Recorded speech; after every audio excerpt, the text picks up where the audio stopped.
Hi, Mark from Skywwagon University. We're on a 3-part series with Trevor Jacob about the bailing out of his Tailorcraft.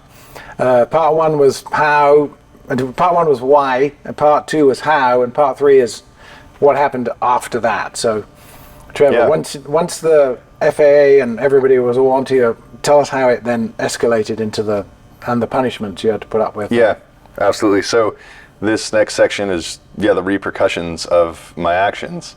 And, I kind of want to start this section off by saying that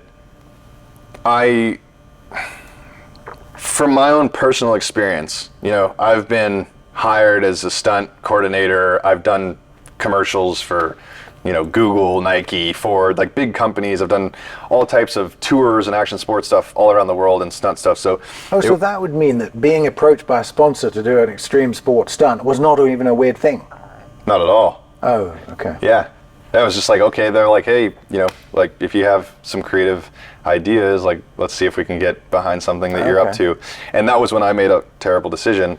But what I'm really saying is that from start to finish of this, I'm not saying that all the actions were silly, like getting rid of the plane, moving it, lying to investigators, throwing away the plane, like this, very bad decisions, What I am saying is that I knew that I could do it, as far as I could accomplish this without anybody or anything getting hurt. And that's why I decided to do it. I don't, if I started a forest fire and it, ruined a whole city, or some hiker, which we ensured there was nobody there, if some hiker got hit or something, like I could never live with myself. I just couldn't. So if there was any outside risks like that, you weren't going to do it? No, and that's why, absolutely not. And that's why, and people are, well, how could you, look, I know who I am, I know what I've experienced, and my own judgment decided, I know that you can do this without anybody or anything getting hurt. Does that make it okay? Absolutely not. But that's why I ended up doing it. And, here we are today, besides my own repercussions and the actions that I have put upon myself, that's still the truth today. Nobody or anything was hurt. And I'm not saying this to justify my actions at all. I'm just saying that is why originally I decided to do it. Now, what happened was, I think over 2 years of just hell of being investigated and questioned, and lawyers and legalities and court hearings and thousands of dollars. Oh yeah. Legal fees. Oh yeah. Hundreds and hundreds and hundreds of thousands of dollars.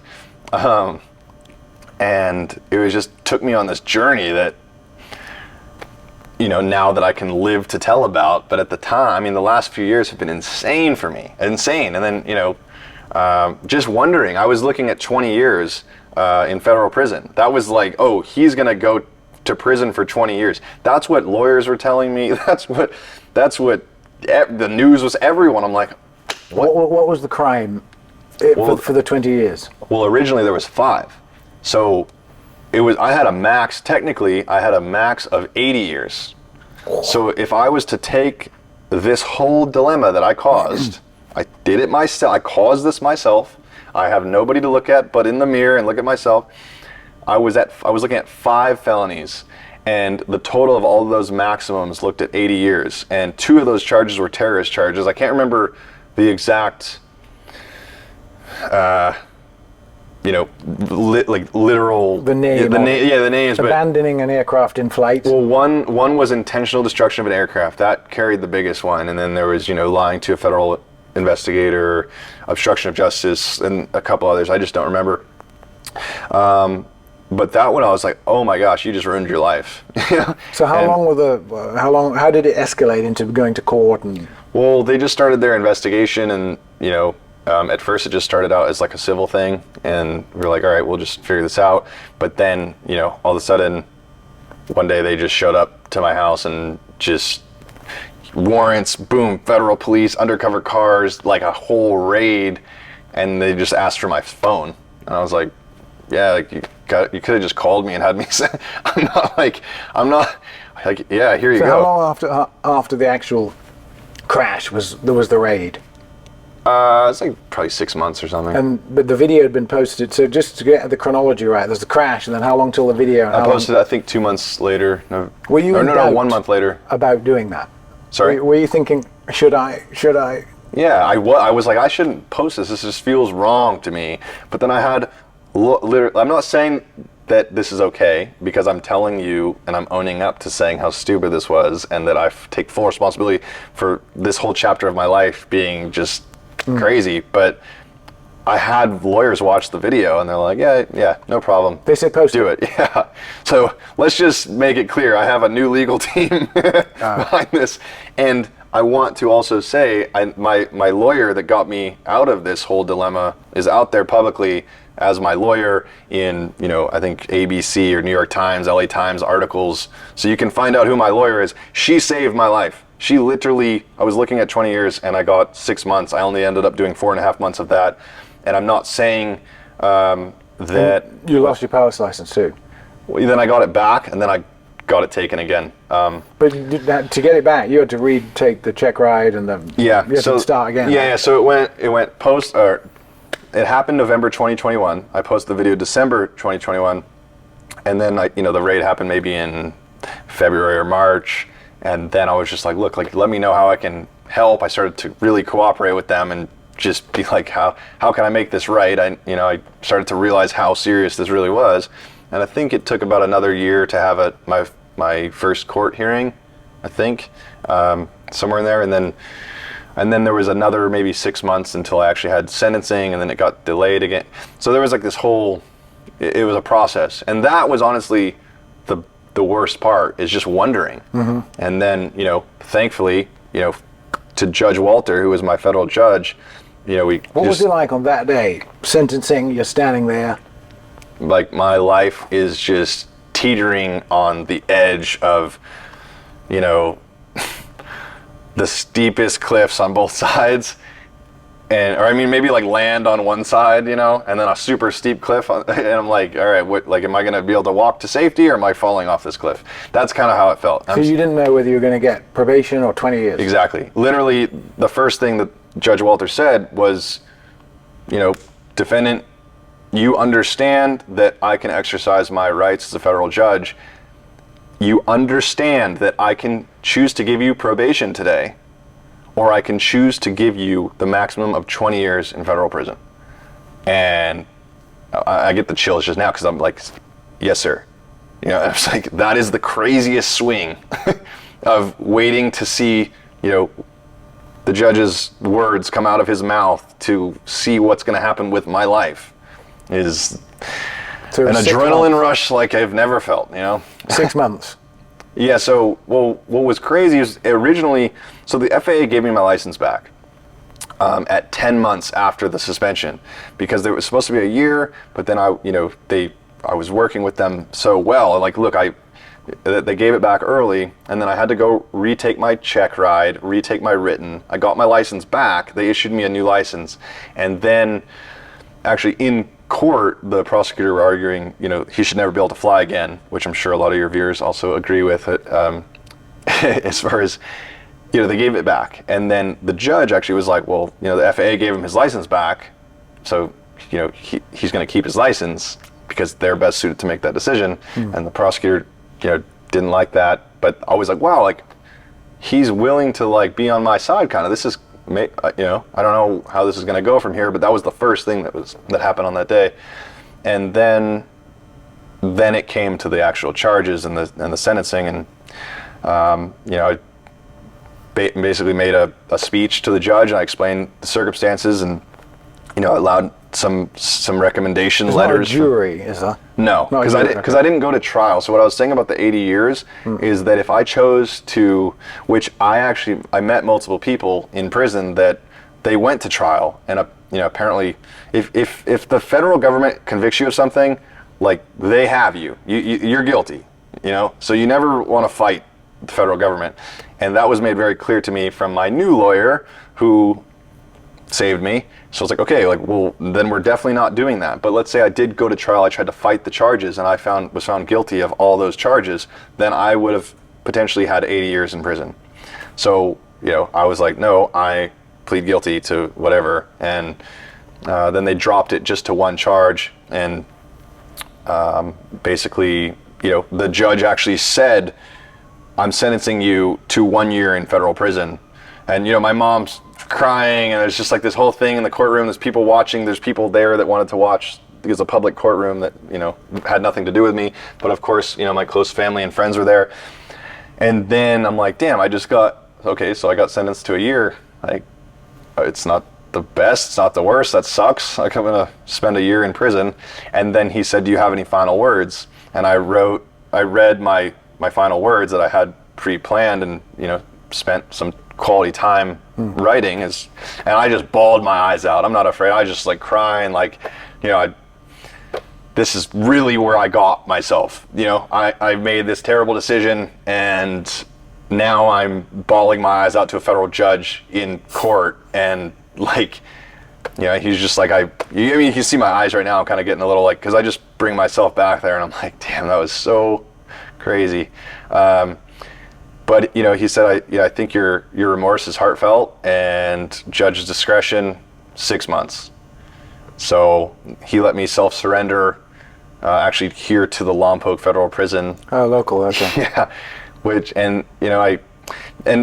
prison's a whole different world. It's a whole different reality. There's stuff and you get sucked into that world so fast because all of a sudden it's all around you. It's like a fish doesn't know it's underwater, theoretically, right? Until it gets out of the water, and you're like, so if we're in society and we're running around, we have all this freedom, and then you jump into, let's say, the fish aquarium of prison.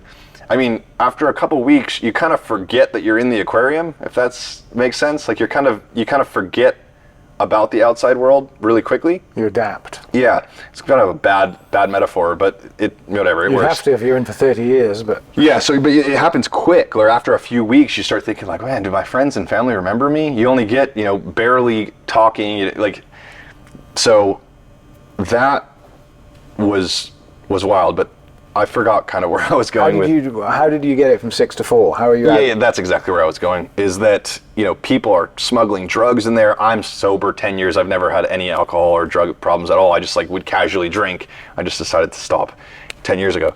But there's people doing meth. There's, cell phones are a huge one, and vapes, and, outside food.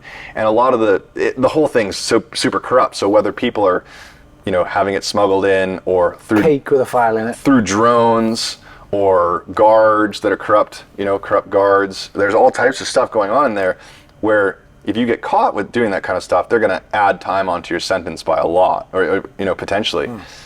Or they'll just make you do your maximum sentence, whereas if you don't get in trouble, which I was a very good boy and I was doing nothing wrong and just reading and working out and eating my food and doing what I had to do, then you get good time, which is they reduce your sentence. Oh, okay. So I was a good boy, and I got out in 4.5 months. So it's still like you think like, oh, that's not that bad, but if you just sit there in a cell for like an hour with nothing to do, I mean, that's not how it was the whole time, but you're like, damn, this is gonna take a long time. Yeah. And you're around people that are, been there 10 years, 20 years, 30 years, life sentences, double life sentences. Did anybody recognize you? Right away. No way. Right away, because what happened was I went on Good Morning America and did an interview explaining the situation, like right before I went. And there's TV in there, and there's news, and apparently a bunch of the prisoners were watching that episode and were like, I bet that guy's coming here. So as soon as I got there, I showed up to dinner at the cafeteria for the first time, and somebody recognized me, and then three people, all of a sudden I was, I'm gonna write a book and what I would refer to as prison famous. So then the whole entire prison knew I was there, and then all the guards knew I was there, and that turned into kind of a good thing, more of a bad thing. I got set up with a fake drug test. So a guard gave me a false drug test, said that I turned up positive for meth, which is comical. I thought they were joking when they told me that you came positive for meth. I literally started laughing just because I know there was no way, like maybe somebody put something in my food. That was my only thought. But I spent a week in solitary confinement, which was just a 5x10 room. You're getting fed like a little piece of food through the literal hell. Like, this is where the guys that blew up the World Trade Centers for the first time, this is where like the worst of the worst people have been in these little rooms for years. It feels like you're in a submarine, like just underground, and the only thing you can see like through this little window if it's daytime or nighttime, but other than that you have zero sense of time. And you'll be like banging on the door, and think about it, I was there under false reasons. Like I was there, I shouldn't have been there. Because of the meth. Right. Accusation. Right. But people that actually did really, really bad things, that, murdered tons of people, they're in the room next to me, right? And they're in like these really bad people. So the guards treat everybody the same. And so I'm banging on the door like, excuse me, what time is it? And they'll be like, time for me to get out of here, just being like forget you, and so that was like very intense. I had to mentally really, and I was only there 7 days. Some of these guys, like I said, have been in there for years, but they've done really bad things. So it was a hell of an experience. And so the punishment hierarchy from the crash on was poison oak, yeah, massive financial, and then imprisonment. Oh yeah, not only like massive financial, like having to borrow money from friends, selling things, selling you my airplane. I'm not afraid to say this stuff. This is my life. This is my reality. I'm going through these experiences. Did you have to sell your house? Yeah. But I'm a pretty versatile, resourceful person where I'm like, all right, this is just what's going to have to happen. I'm not afraid. I have confidence in myself to do things in the future, and talking about the future, tell us about Funt. Yeah, and it allows me to I'm looking at your shirt there. Yeah, so Funt is a marketplace that I have created, funt.com, check it out, where students and teachers can link up, because I'm tired of having a place where it's basically a place where you can find experts that you want to learn directly from, whether it's surfing. I want to get aviation CFIs on there, which is comical actually. I was telling you that. But skydiving, jiu-jitsu, martial arts, all types of stuff. I want to get into yoga. To match up someone who wants to learn with someone who can teach. Exactly, and it's what direct. Format? Like a sort of. So you can either book somebody for an in-person session, or there's FaceTime, audio call, and it just depends on what you're interested in learning and becoming an expert on, and then the expert and the student can link up together all in one place. And that's what my future holds, and I really want to share the lessons and the things that I've learned and I've gone through, and am also continuing to learn with other people out there. I've lost friends and gone through relationship stuff, as we all have, but there's been a lot of different experiences that I've had that I really want to share with the youth and people out there.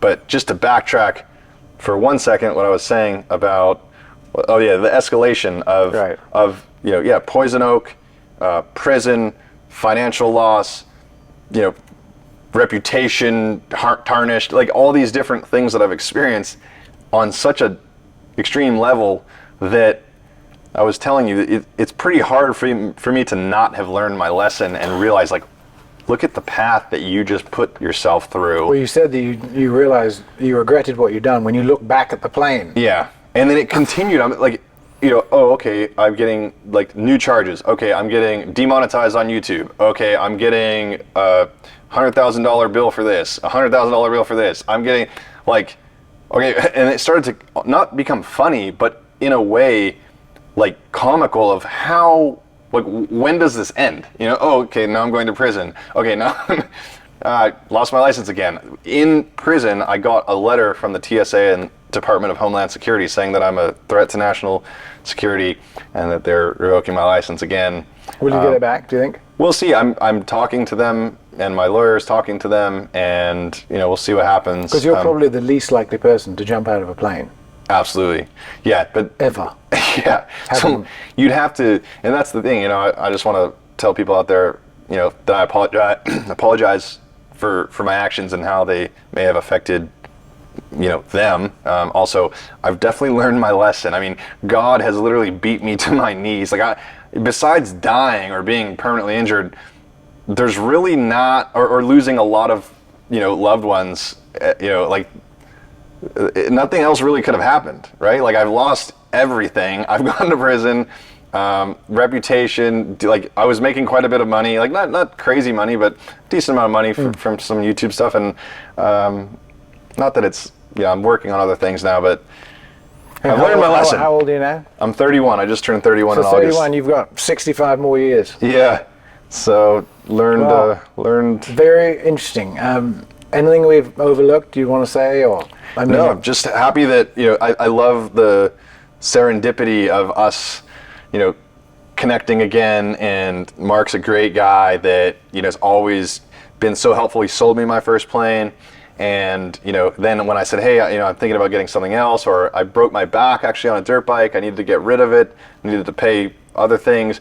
He got it sold for me right away, and then when I got out of prison, I needed to sell this plane, called him right away, we made a deal, and he just, What's funny for me personally is that I never put it together that it was you. Yeah, John. yeah. I knew it had happened. That's part of the beauty of it, though. And then so, now we're sitting here. And now we're talking, Yeah. and so it's literally first-hand curiosity. Yeah. No, and we were just. I haven't had 2 years of knowing what Trevor did. He had no idea. We were. He hadn't even watched the video. I just showed him the video for the first time. I said to Trevor when we were buying this plane, I said, "Can I ask you what the financial difficulties are that are making you sell this plane?" I looked at you like a deer in headlights. He was like, "You what?" And I said, "No, if it's personal, you don't have to tell me." And he literally like, "You don't know?" Yeah, no, because I'm pretty involved in aviation for sure, and I didn't know that it was you. Yeah, and that's what I thought. Okay, let's have a chat. I did learn that very quickly. Of course, my actions are so stupid of what I've done. I didn't realize how close and connected that aviation is. Not that I was concerned about that or worried about that, but this made me realize, or like, wow, aviation's really small. You can get on an airliner in Australia and they'll know who you are. I was just on my way to my brother's wedding in Wyoming, and I'm sitting there waiting for the bathroom on the back of a United flight, and the flight attendant goes, "I know who you are," and I'm like, "Get away what? from the door." And she goes, "Where's your parachute?" And I'm like, "Oh," and then the other flight attendant comes over, and she goes, remember that guy that jumped out of the plane? And she's like, "Yeah, that dumb is in prison." And then I looked over him all, "He's not in prison anymore."